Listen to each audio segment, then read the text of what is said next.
Welcome to Let Me Fix This. Enjoy the video. You start by preparing the Amiibo file and emulator. You must have a dumped Amiibo.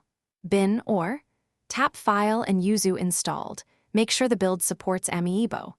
Once done, place the Amiibo files in an easier-to-find folder and name them logically, because later steps call files by name.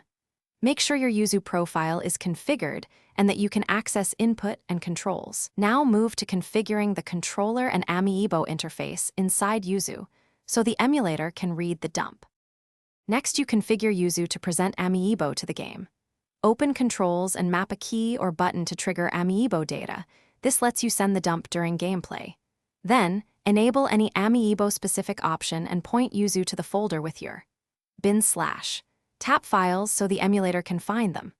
While the target game is running, open the Amiibo tool inside Yuzu, select the correct file, and prepare to inject it. This ensures the game receives the NFC payload, as if a real figure tapped. Finally, inject and verify the Amiibo action. With your game at the Amiibo prompt, press the mapped key to send the file. You should see the expected unlock or interaction immediately. If the game accepts it, save and confirm permanent effects where applicable. If nothing happens, make sure the file type is correct, redump using a reliable NFC tool, and update Yuzu to the latest compatible build. One key troubleshooting tip: redump and compare the Amiibo ID. Mismatched ID cause silent failures. Thanks for watching. If you found this helpful, don't forget to like and subscribe.